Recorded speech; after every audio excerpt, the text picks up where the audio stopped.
Joan Banks in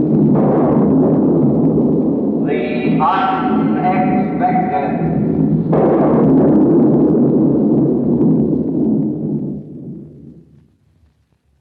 Ever since I was a little girl, I dreamed of a career, lying in the long grass and watching the clouds drift by, planning my future. And my dreams would have come true, if only I hadn't met the unexpected. The unexpected. A secret future, a hidden destiny waiting for you. Where? When? Who knows? Tomorrow, today, an hour from now, perhaps in just a moment, you too will meet The Unexpected.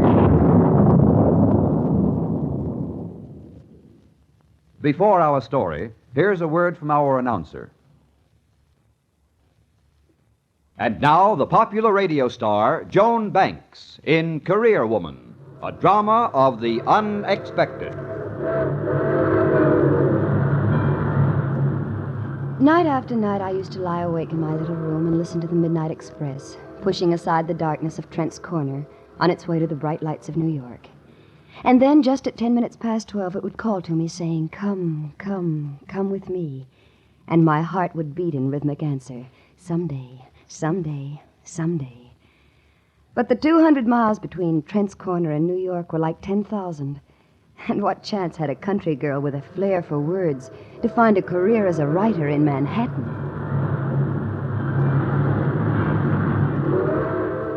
I don't know how many months I spent listening to the wail of the train and dreaming of a bright career, until one night my heart stopped saying someday and said, "I will." So the next evening, it was a Saturday just after the last spring rain, I went walking on the hill at the edge of town and said goodbye to Dick. Dick. How can I explain about him?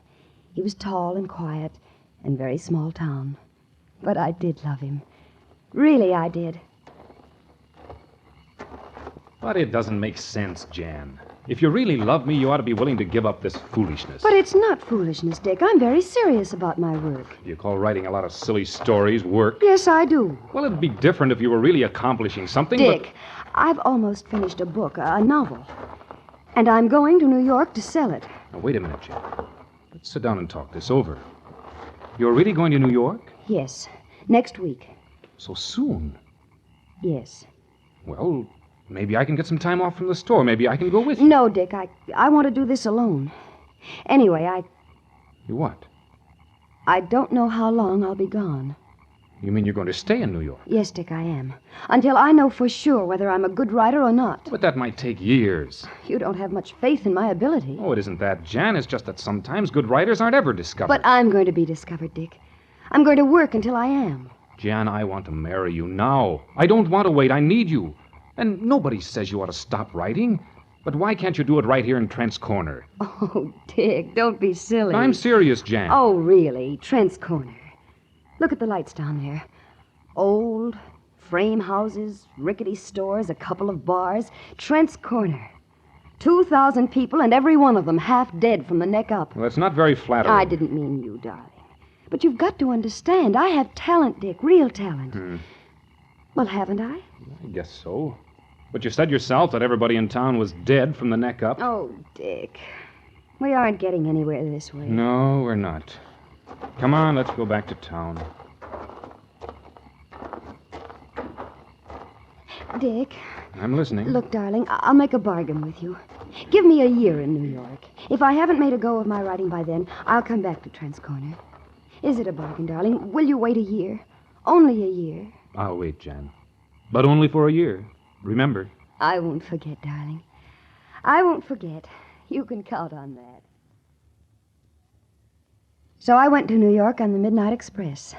I took an apartment in Greenwich Village. At first, I wrote to Dick every other day, telling him about my hopes, my aspirations, my chances.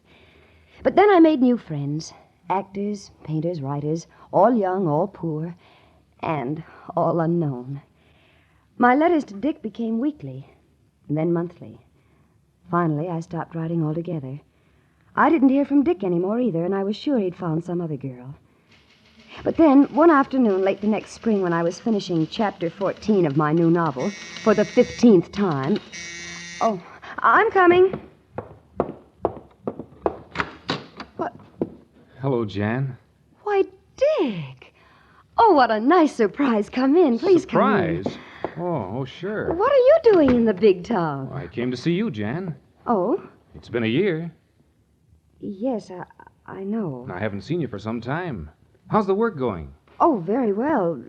Really very well. Well, that's fine. Yes, I expect to have a book out very soon. Oh? My publisher says it's sure to be a bestseller. It's a novel, a historical romance. Oh, they're very successful now, aren't they? Yes. Yes, very successful. I read that new one everybody's talking about. What's it called? The Night is Red by Martha Arnold. Yeah, that's right. Oh. How did you like it? Well, I guess it's making a lot of money for Miss Arnold. I hope yours will do as well. I hope so, too. I suppose we'll be reading all about you in the papers soon. Oh, not for a while, probably. Well, I'd better be moving along. I'd ask you to stay, but I have an appointment with my publisher. You understand. Oh, I won't keep you, Jan. There's a train home in about half an hour. Oh, but you haven't seen anything of the city. I've seen all I want to. Goodbye, Jan. Goodbye, Dick. I'm sorry. No, there's no reason to be. I really understand. I know you do. You've always been swell. Well, Dick, yes? wouldn't you like to kiss me goodbye, just for old time's sake? There doesn't seem to be much point in kisses that say goodbye. Yes, I guess you're right. So long, Jan. Goodbye, Dick. Oh, no. No. Dick, come back. Please come back, darling. What's the matter, Jan? Why are you crying? Oh, Dick, I'm such a fool. I've been such a fool. Never mind, Jan. I'm not a success, Dick. I didn't want to tell you I'm a flop. I haven't any book coming out or any appointments or any future or anything. You've got me, if you still want me. Oh, I want you so much. But it'll mean Trent's Corner. You don't know how I've missed it, darling.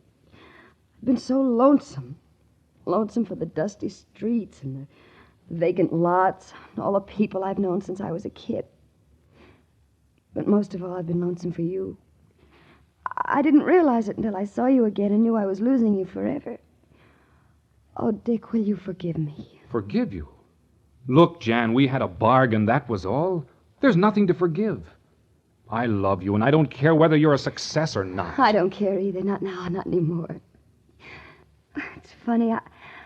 I thought being a writer was the most important thing in the world.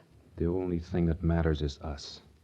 If you want to marry me and stay on here, maybe I can find something to do in New York. No, Dick, no. I want to go home. Are you sure, Jan? Terribly, terribly sure. I want to go home to Trent's Corner. When can we be married? Well, I'd sort of planned that we'd be married next week. I arranged for the church. Why, Dick, you knew I was coming back. Well, I was pretty sure. You see, I've been watching the newspapers and reading up on books and publishing and didn't read anything about you, so... So you knew I'd failed? No, Jan. I knew you. And I knew that we were right for each other. I figured you'd see that, too, in time. I do see it, Dick. Oh, darling. From now on, I'll be anything you want me to be. I'll want you to be Mrs. Clark. I'll always want that. And I will, too. Always I will. You think the story is over, don't you? But wait. Wait for... The unexpected. But now, here again is our announcer. And now, Joan Banks in the surprising conclusion to Career Woman, a drama of the unexpected. It was 3 weeks later when I heard the postman honking outside our cottage. 3 weeks filled with more happiness than I had ever imagined possible. 3 weeks alone with Dick in a little house at Trent's Corner. My heart no longer answered the call of the train whistle, and my feet were almost dancing as I went to meet the postman. Good afternoon, Si. Howdy, Mr. Clark. Got a registered letter for your husband. Sign right here. All right. There you are. Some people in Trent's Corner are sure getting mighty important. Registered letters from New York every month? Well, I'll be seeing you, Mrs. Clark. Yes, Si, thanks. Goodbye. Bye. Registered letter every month. I wonder.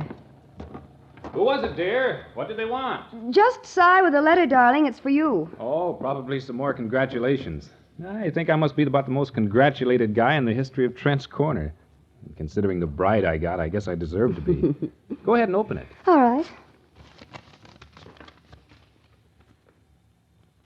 Dick, it isn't a letter of congratulation. It's from New York, a check. A big check. Oh, you'd better give that to me, Jan. It's personal. I'll look at it later. I've already seen it, Dick. Oh, then you know. Yes. But Well, it started out as sort of a gag. I wanted to show you that you didn't have to go to New York to be a writer. Then when I got it done, it seemed pretty good. But, well, I didn't want anybody to laugh at me, so I just picked a name Dick, and... you wrote a bestseller. You're Martha Arnold. Yes. I wrote The Night is Red. Can you ever forgive me, Jan? Career Woman, a drama of the unexpected, starred Joan Banks and featured Bob Anderson with Jack Nessel and Parker Cornell. It was produced by Alvin C. Gersonson, written by Robert Libet and Frank Burt, and directed by Frank K. Danzig. And now this is Hal Sawyer, inviting you to listen again soon, when another of your favorite motion picture and radio stars meets... The unexpected. The Unexpected is a Hamilton Whitney production, transcribed in Hollywood.